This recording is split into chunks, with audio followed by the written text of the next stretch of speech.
Hi there, my name is Rosie Merrington. I lead Applied Innovation at Wavemaker UK, and I'm very excited today to join you to talk about a project we've been working on this year with the Royal Navy.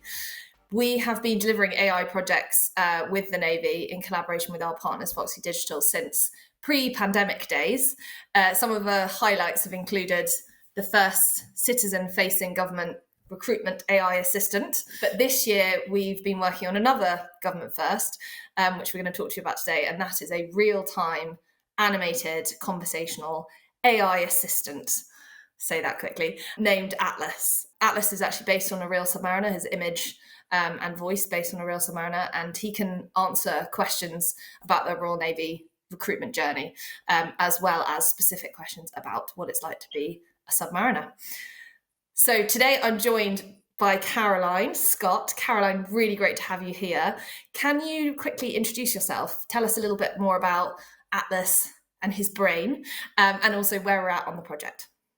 Yeah, so lovely to be here this afternoon, Rosie. Thank you for inviting me. So I'm Caroline Scott. I lead up CRM and also innovation within the marketing department of the Royal Navy. So where we are with the project, we're about to launch the pilot of Atlas in a couple of weeks' time. And the brain of Atlas is our large language model that sits and is plugged into our website. So yeah, really looking forward to today. Very exciting indeed. Right, so start off, can you talk to us a little bit about your objectives behind this pilot? This is such a new interface, a digital avatar.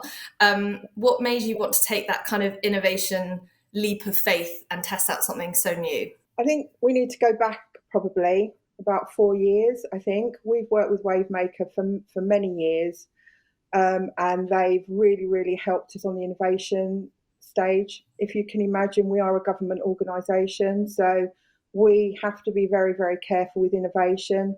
It can be quite scary for us because of everything that's around it. But Wavemaker always kind of like tries to push our boundaries, which we really enjoy. And probably about 3 years ago, we did some research to look at what our target audience of 16 to 24-year-olds are doing with Wavemaker, did some research, had an innovation day. From there, I'm sure later on we'll be talking a little bit about what we've already got on our website. And the next evolution was actually an avatar. We know that's what our target audience are expecting now. And it was just the right thing for us to do at this time. And so we wanted to take innovation as far as we possibly could. Oh, that's amazing. You're very much at the cutting edge of it. You mentioned what we've got on the website at the moment, Caroline. Could you tell us a little bit more about that, just so we have some of that context? Yeah, so as I say, going back about 4 years, we had an innovation day at Wavemaker.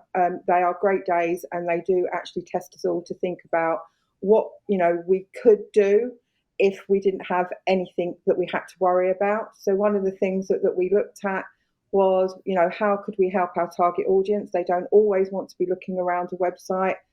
As we know, through research, they just want things instantly with them. So one of the projects was to look at maybe putting some AI, kind of like, we don't call them career advisors, but they just sit on the website to kind of like guide somebody. We had a little pot of innovation money that had come through from the Navy, which we don't get very often. From that, we decided to kind of like run a discovery phase just to see if there was any possibility that we could do it. And we were able to. So now on the website, we have, I think, about 4, Rosie. I think we have about 4 avatars that are on there. And they range from male, female, officer, rating, Royal Marine. So people can go on there and ask questions. So it was a natural evolution for us then to look at doing the avatar.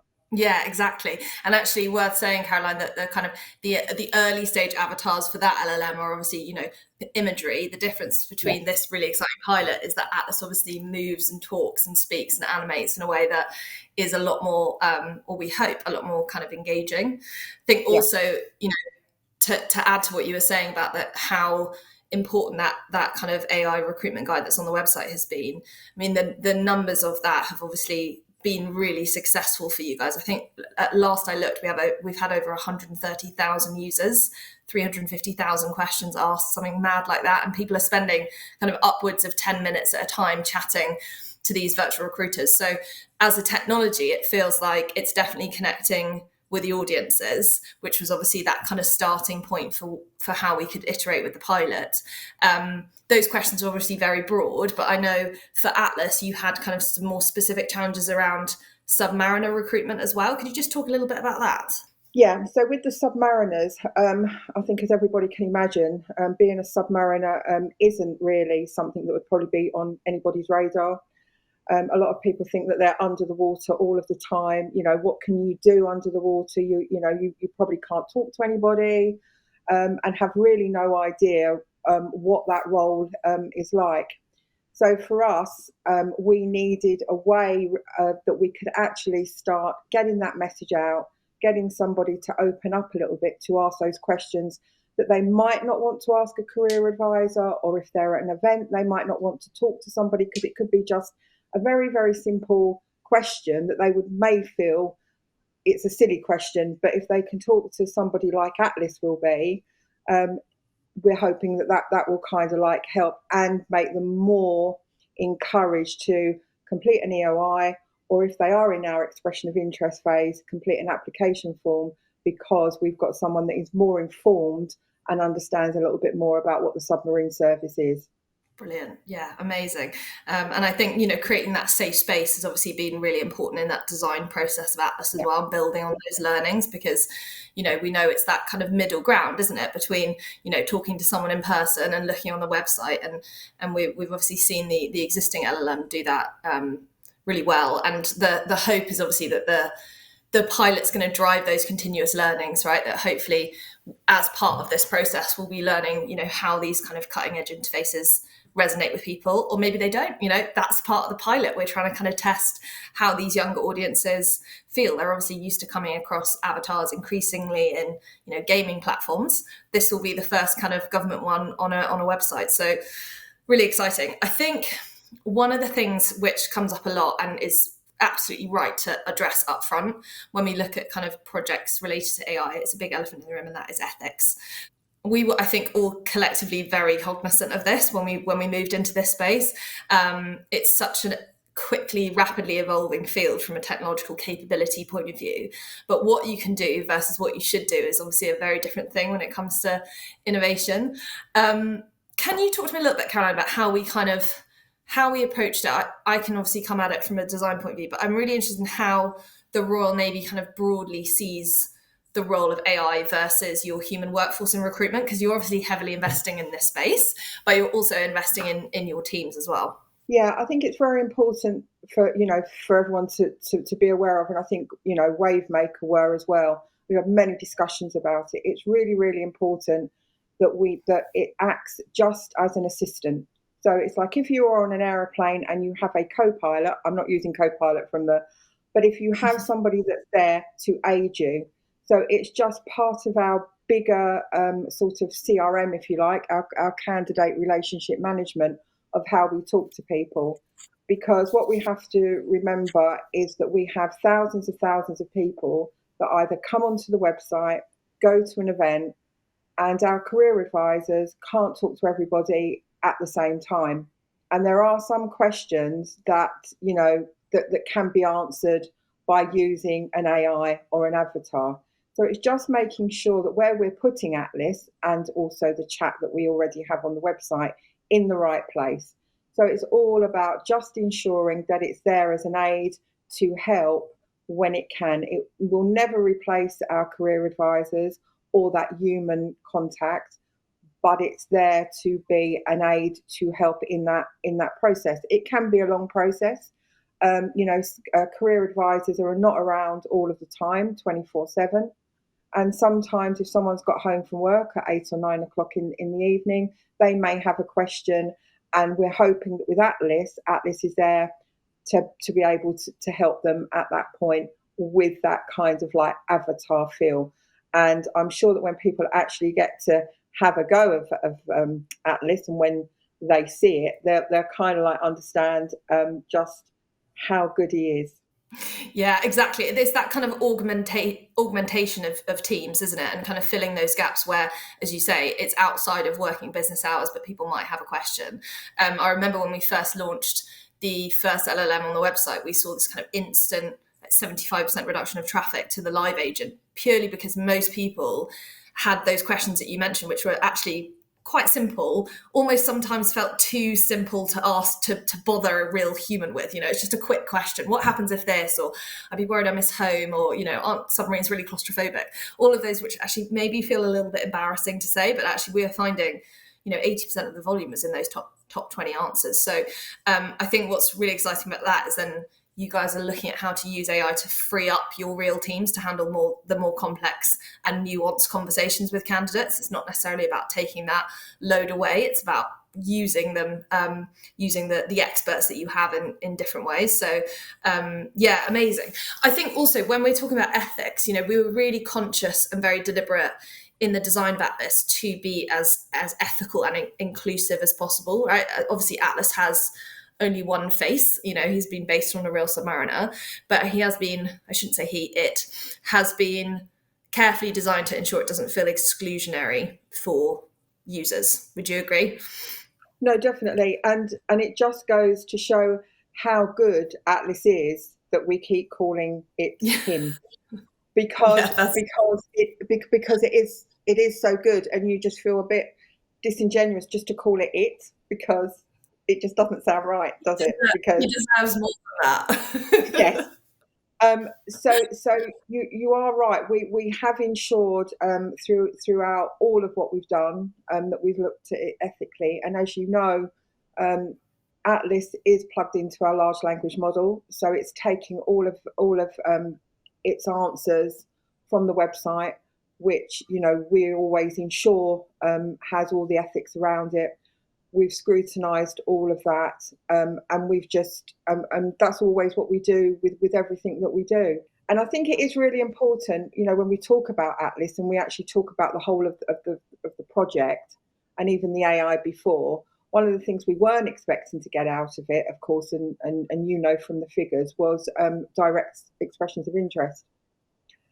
Which has proven to be, really, and they have been quality expressions of interest. And the indirects have been kind of like off the charts. I think we had 5,500 direct, and I think, was it something like 35,000 indirect? But they are really, really good numbers for a project that we didn't expect that.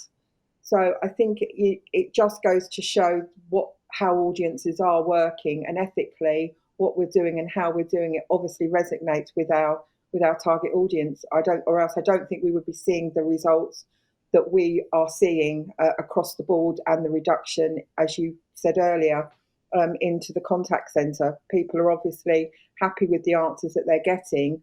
So the contact centre now are able to actually talk to people that have questions that would fall outside of that and are further into the process. Yeah, that's right. And probably just worth for people who aren't familiar with the Royal Navy jargon, EOI is expressions of interest. So when we talk about direct and indirect, it's people who have chatted to the AI assistant and have been essentially convinced in that conversation to essentially kind of put their application forward. And indirect is people who have maybe chatted, gone away, had a think, and then come back again. So yeah, it's absolutely part of that kind of persuasion part of the strategic journey of the Navy now, isn't it? And I think we were very conscious of that when we were going into the design of Atlas as well, which is that obviously younger audiences, they might feel a little bit uncertain, they might have some of these questions that they don't want to ask, but also that the experience itself has to meet them where they are. So we were very conscious, I think, of making sure all of the language and all the things we were talking about, all the experiences that were shared as part of that knowledge base were very much representative across gender, sexual orientation, age, class, race. We made sure that it doesn't matter who you are. If you're talking to Atlas, you will feel that your experiences, if you have questions about what your experiences in the Navy would be like, Atlas can answer and support those. I think the other thing that's different with this project versus the website one that has been really fascinating for our teams anyway, doing the research, was all of the interviews we did with the specialist submarine recruitment officers. and actually talking to a whole load of submariners themselves as well. We obviously asked a whole load of them for their experiences, what they found challenging, what they wish they knew before they entered the Navy. And that's helped us, I think, add a different layer of humanity into this version. Obviously, being completely transparent that Atlas is an AI assistant, but can speak on behalf of the experiences of the crew, and that has allowed us to serve quotes and videos and testimonials as part of that experience, which I think gets us a bit closer to what a specialist recruiter would do, right? They'd speak from their own experience. So that to me was one of the most fascinating parts of the project, is actually hearing firsthand from those people. And I hope it will be really beneficial to the candidates as well. I think you talked about the knowledge base, Caroline, and that kind of brings up a really interesting point around that challenge of accuracy when it comes to AI, particularly around government communication tools. I think it's worth saying, as you said, we built this kind of ring-fence knowledge base, but it uses a system called RAG to generate the answers. So although there isn't a kind of pre-coded script for this, that means that the AI can only generate answers based on a very limited data set. So that, in a way, helps minimize inaccuracies. And that was something we were obviously very conscious of for any branded experience, but for a government experience is even more important than some. So I think, that idea of accuracy, and I think we kind of keep talking about it is Atlas's, we call him he, I think because we also know who he's based on as a person, but that idea of transparency in the design is also really important. I know that for you, it was really, really vital that we actually cast a real submariner rather than an actor. Can you kind of tell me a bit more about that and that sort of decision and process to find the right person? Yeah, I mean, I think we've all, with everything that we do, within our marketing, we use real people. So people that are in the Navy, work in the Navy. All of our adverts are. We use sailors that are already, working, and so it's very important for us then to continue this with Atlas. We always want it to be as genuine as we possibly can. That's why we never use actors or actresses, because we want that real experience of it being a real person. And again, I think it goes back to what you said earlier. Again, with Wavemaker and the way that they go through to a project with all of the research that you did before to talk to the submariners. And then, of course, that pulls through by using a real person, if you like, to actually be our avatar. And I think that's really, really important. Even though we say Atlas is an avatar, it is based on a person that is serving. And I think that comes across in the way when you actually first see Atlas, you'll see by the way the person stands, or the avatar is standing, looking. It's a genuine person that's serving. I think if you had an actor or somebody else doing it, you wouldn't get that feeling as if it was a sailor. And I think that's really important for us, that we want to make Atlas so that when someone sees Atlas, they can resonate that is somebody that is actually a sailor, rather than thinking, oh, that's an actor. You've only got to look at the way Atlas moves. That was really, really an important part for us. Yeah, you can't fake that real submariner magic, can you? He was absolutely professional until the end in our filming day. It was brilliant. Amazing. Yeah, I think that authenticity piece was really key. And I think, in the way that Atlas's knowledge base has also been sourced, we've tried to pull that through. I think also one thing I'd add to that is accessibility is really important for this project, right? I mean, a big part of this is testing new interfaces. One thing that we have never tested collectively before is the ability to speak to an AI, a recruitment assistant, or Atlas. So, with this experience, we've kind of tried to dial up as many close to kind of more human style ways of communicating as possible, right? So you can obviously type your questions like you would with any assistant, but you can also turn all of that off and just use your microphone and have a normal back and forth conversation with Atlas. And there are captions, which auto-generate on screen with his answers, but he also will speak his answers. So I think in that way, we're testing quite a lot of different levers in this experience as well. And it'd be interesting to see how younger generations engage with that and which bits they choose to lean into and which not. But certainly when we do a lot of testing, almost when you turned off all of the typing and you just spoke to Atlas like you would a conversation, that's when the real magic happens, I think, because our partners Voxly Digital have done a brilliant job at reducing that lag to almost nothing. So it feels just like you would be having a Zoom call with Atlas, which is still blows my mind that we're there from a technology point of view. No, and I've really got to agree with you on that, because I've got a new person that's just joined, a new Navy coordinator, young person joined this week, just a bit anecdotally. So we gave him Atlas to test, and he was kind of like blown away by. He was sitting on the sofa in our office, and he was kind of like, talking to Atlas, and he's going, "Wow, I don't." And because Atlas is so lifelike, he just couldn't believe it, and it was answering, and he did actually try to catch Atlas out by going, "What's your favourite colour?" or "What do you like to do on your off time?" And of course, Atlas right away said, I am, not a real person.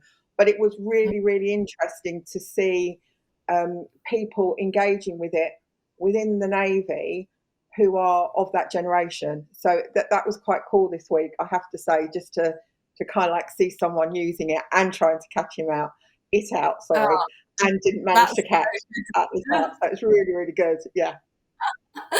Oh, that's so good to hear, because it has been, I think, one of the things that surprised us when we start doing, obviously the process of creating the avatar, comes with its challenges, but how much iteration and technical tweaking and rounds of like tiny little micro adjustments we've been making in the background and refinement to get Atlas's movements right, his head nodding right. We had a little bit too much nodding in the first iteration, didn't we? So we kind of changed that. Make sure his voice and his accent is bang on. And also, I think, one other part kind of worth mentioning is how you code a conversation to feel as connective as possible. So, with the LLM we have on the website, it can answer FAQs brilliantly. It's about 96% accuracy rate, isn't it? Someone asks a question, you will get a personalized response generated like that back. Atlas uses the same technology, so there will absolutely be that level of accuracy in FAQ answers. But the additional layer we've obviously put on top of it is the ability to guide people in a softer way. So, we were obviously very conscious with this one that, maybe young teenagers, they might not know what to ask. So he has a lot more kind of subtle human style ways of, what are you into? You into sport? Oh, if you like sport, let me tell you about, sports and submarinership. And I think those little tweaks took a lot to get right, but I think we've got there on that kind of guided conversation front, which is really exciting as well. Karen, I wanted to touch on challenges. So I've talked there a little bit about kind of technical challenges. From an internal point of view, is there anything that you had to kind of work through, push through to get these type of projects across the line? Well, yeah, because I think as we've said, trying to even set up to do this today, I can't do it on our ModNet machines because of all the firewalls. So the fact then that we were going to go out with an AI, and all the conversations that we'd had even further out within government, who at the time that we started the very, very first project were still in that stage of, are we going to do AI? Aren't we going to do AI? We're a little bit frightened of AI. So it was very, very important right from the very beginning of the project. And I think I've given talks about this to government, some other government departments over the last kind of like 6 to 8 months, to have the right people right at the beginning of the project with you. So the technical people, to make sure that you're following all of the protocols. And that's why it's been very important that our large language model is only plugged in to the careers section of the website. So it just means that from a security point of view, everything that on our website has to be up to date. As we know, it's the career section. And then it's very important that all of the answers are coming from there and there alone. Hence the reason, as I said, when someone said, what's your favourite colour to Atlas, he wouldn't be able to answer that because he is generating his answers just from our careers section at the moment. We haven't even opened it up to the rest of the corporate side of the website yet. So our challenge was to be able to make people internally feel easy, and the technical people and security, that this language model would only be generating questions and answers that were on our careers website. And I think that's very important. And that's why I think people shouldn't be frightened to do it, because they think, oh, it needs to go out, what's on my website. As long as you've got a robust website that's got all of the questions and stuff that you want, then there shouldn't be any reason that people within government can't do this. You just have to, be prepared for what you're doing and keep it inside. And what we've learned, as you know, Rosie, that we test and adjust with what we've got at the moment. We look every month at what our questions that have been answered, what we can't answer, and then we look at, can we, update. It helps me for the website as well, to be honest, because if someone asks a question that we can't answer, I can update the website. But we've made sure that whatever we've done, we've kept it just into the website, and that's really, really important. Yeah, well said, Caroline. If the MOD can do it, any brand can do it. And they're the highest standards of security. You've got it. Amazing. Listen, before we wrap up, I know that, I've felt it very much firsthand. I absolutely love working with you guys. Your commitment to innovation is so ongoing and so enthusiastic and so kind of infectious. I know you're looking at a lot of AI kind of projects and optimizations at the moment. Can you give us any teasers about any of your other innovation plans? Oh, well, I'm kind of excited because first of all, I just can't wait for the pilot to launch, because you know how I am, Rosie, and when we get together, it's like, okay, we've done that now. So kind of like, what's now next? So we're already thinking about, I've already spoken to head of marketing, because, Paul Colley is very, very at the forefront wanting us to do all of this. So I'm already looking at, okay, so where do we take Atlas next? You know me, I want a full Atlas that's out at events. We've also been working with your partner, as you know, Voxly, that we've said, on AI to go within our contact centre now, which is really exciting for us because, as we know, our target audience or our candidates, probably are still at school when the contact centre closes or on a Sunday. So we are now going to be, we're hoping, fingers crossed, before Christmas, we're going to have the AI that will be plugged in again to the large language model. So again, keeping it all in that one ecosystem, to be able to answer questions when someone rings up out of office hours. So that's really exciting for us. One thing with Atlas, even though he's meant to be for the submarine service, what we've got to remember is he can answer all questions. So we're going to be fascinated, I think, aren't we, Rosie, to see how many questions are submariner focused and how many are just generic Navy focused. I'd like some more avatars, to be honest, if I could, out there. You know me, I'd like a whole suite of them if I could. And I would really like to. The original concept for this was to have AI from the very, very beginning of your journey all the way through. We know that we're very soon going into AFRS, so we're kind of like at that point of how much more we can get done. But if I can move Atlas and also what we do within the AI space more into that conversion space, I think it's really got a part to play there, because I think it could really aid our career advisors, especially again when there are things that the AI could do to assist them completing an application form. And I am sure that Wavemaker will be having another innovation day to see what else is coming up. I'd like a little pop-up that sits on someone's desk so that little Arnie Atlas could pop up on a desktop as well. So yeah, there are just so many things that are happening with AI at the moment, and and there's just so much I want to do. And all I would say to people is watch this space, and maybe Rosie and I will come back again and give you an update another time. Just not enough time, Caroline, is there, to work through our roadmap? Amazing. Well, I mean, you, Paul, and the rest of the team, like I said, you're some of our bravest clients when it comes to AI. So from me personally, I'd like to extend a massive thank you for trusting Wavemaker and WPP on these journeys, because you guys leaning in has made such a difference to the success, the smooth running of the projects, but the success of them at the end, and also that iteration of them, because that's not always the way that they're approached. So big thank you from me. No, and I think we wouldn't be where we are if it wasn't for Wavemaker. So if Wavemaker weren't pushing our boundaries and saying, okay, think outside that box, just because you don't think that you can do it.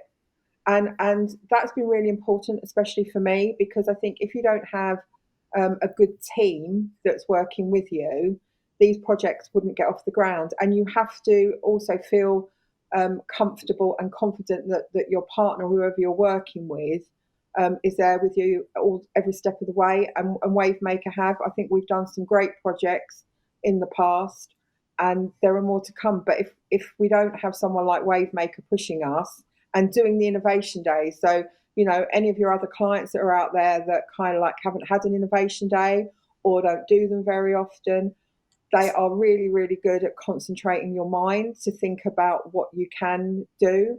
So I would just stress to anybody that you've got, they are really, really important, and you should do them. Amazing. What a great note to finish on. Well, thank you so much for joining me, Caroline. I can't wait to see how Atlas performs, and also to meet a whole crew of avatars that are going to emerge in the future. I can't wait. I'm looking forward to it. Thanks, Rosie. Thanks, Caroline.